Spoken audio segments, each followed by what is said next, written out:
The night of our anniversary party, I slipped into a dress that felt too daring for my age, its low back skimming my skin as if daring someone to notice. And the moment Alex's eyes landed on me, I felt a jolt sharp enough to steal my breath, his gaze lingering far too long, burning hotter than the wine in my glass, making me feel alive in a way I hadn't in years. As he crossed the room with a slow, steady confidence, I felt my pulse quicken beneath my ribs, my mind screaming at me to look away, but my eyes stayed locked on his as if they had a will of their own. When he reached me and leaned in to offer a polite kiss on the cheek, his lips grazed the corner of my mouth, lingering just an impossible heartbeat too long, sending a tremor straight through me. That tiny accident felt louder than all the clinking glasses, and later that night, lying awake beside my husband, I couldn't stop replaying that stolen touch over and over. Ever since Alex moved in while his place was under renovation, our home felt different, like every corner of the house carried a quiet tension just waiting to snap.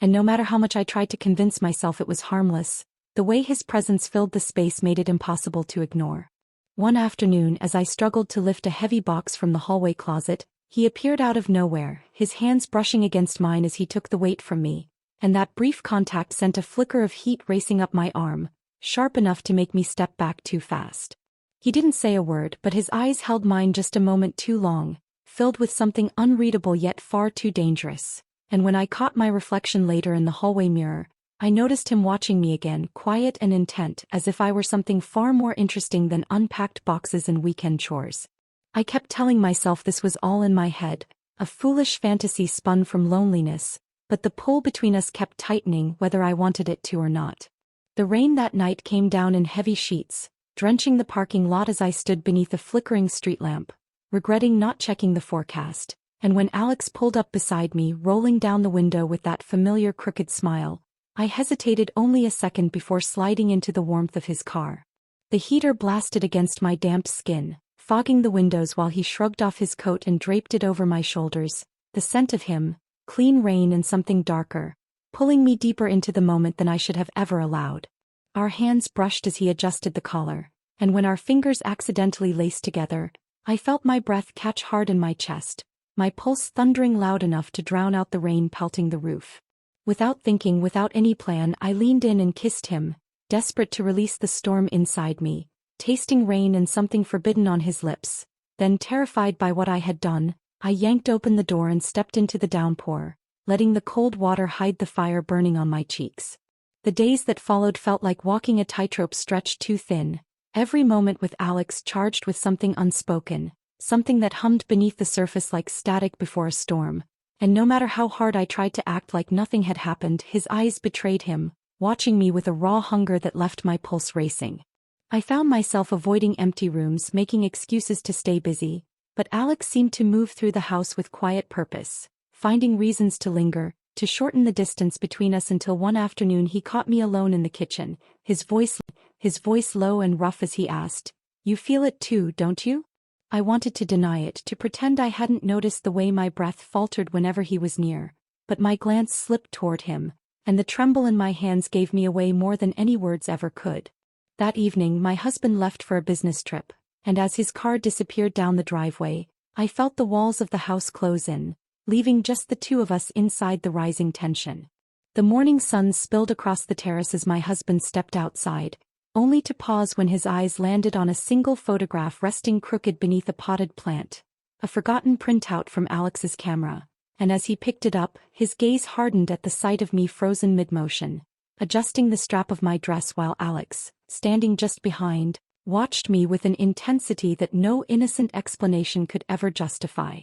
He didn't confront me, didn't raise his voice or throw accusations, but something in the tightness of his jaw, the way he folded the photo and slipped it into his pocket, told me the quiet storm had already begun to brew inside him. I sensed the shift in the air, a heaviness settling over the house, though I couldn't yet put my finger on why my chest felt so tight. That evening, as if feeling the crack widen, Alex caught my arm in the hallway and, with a glint of reckless certainty, suggested a walk beneath the stars, his voice low and certain, as if daring me to step across the line I'd been tiptoeing all along. The night air felt cooler than I expected as we walked side by side in silence, our footsteps crunching softly against the gravel, and though I'd rehearsed my words a dozen times, They tangled uselessly in my throat when I finally dared to speak, my voice tight as I asked where this dangerous path was meant to lead us. Alex's reply came sharp and frustrated, accusing me of pretending not to feel what burned so clearly between us. And before I knew it, our words collided in a flurry of heated exchanges,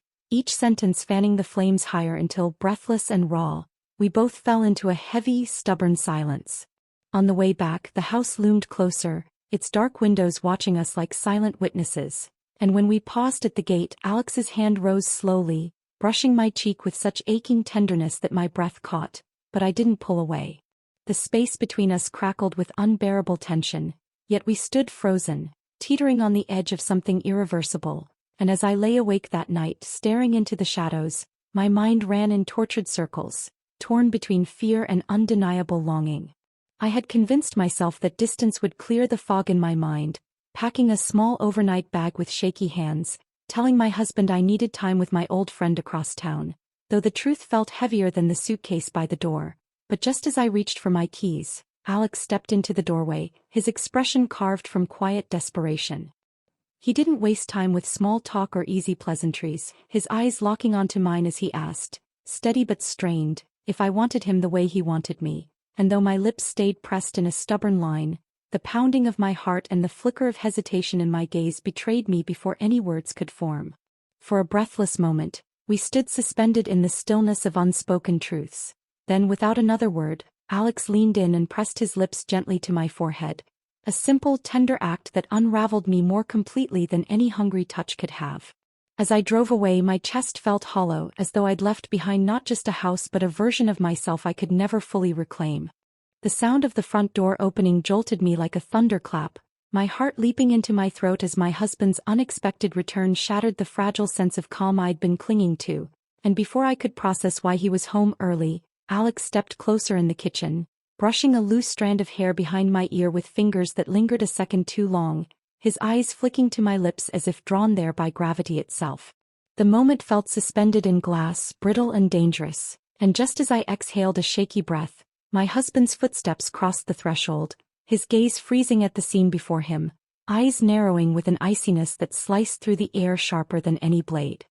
He didn't speak, didn't demand explanations or accusations, but his silence screamed louder than any shouted words, and as he turned and walked away with a stiffness in his shoulders, the weight of the moment crashed down on me like a tidal wave. In that instant, I knew the fragile wall between secrecy and exposure had crumbled completely, and there was no going back. The quiet rustle of suitcases sliding from the closet filled the house with a noise far louder than any shouting ever could, my husband methodically folding his shirts with a precision that felt almost cruel, while I stood frozen in the doorway, desperate to speak yet knowing every word I could offer sounded hollow and hopeless before it even left my lips. I tried anyway, my voice cracking as I begged him to listen, to understand it wasn't what it seemed, but even as the excuses tumbled out, they felt weightless, like ashes slipping through my fingers, and he didn't bother to reply, just kept packing as if I were nothing more than background noise. Then Alex appeared beside me, his expression tight but determined, whispering that we could leave together, wipe the slate clean and build something new, but deep in my chest, I felt the sharp pull of reality, the terrible certainty that running wouldn't save us now. Caught in the storm of my own making, I watched them both disappear, left standing alone in the empty house, drowning in the wreckage of choices I could never undo. The envelope arrived on a gray, silent morning, thick and heavy in my trembling hands, my name printed neatly on the front, as if that clean lettering could somehow soften the blow of what it carried inside, and as I slid my finger beneath the seal, the weight of finality crashed over me like a cold tide pulling me under. Divorce papers signed and sealed without hesitation, my husband's neat signature scrawled across the bottom like a quiet goodbye, and with it came the sharp realization that Alex, too, had vanished. No messages, no calls, no final glance over his shoulder, just an empty space where his promises had once lived. The house felt unbearably quiet, every room echoing with ghosts of choices I couldn't take back. And as I sat at the kitchen table staring at the life I'd burned to the ground, I wondered if fleeting passion had ever been worth the ashes left behind. Sometimes I thought bitterly, love isn't the rescue we believe it to be, it's a haunting we willingly chase straight into the fire.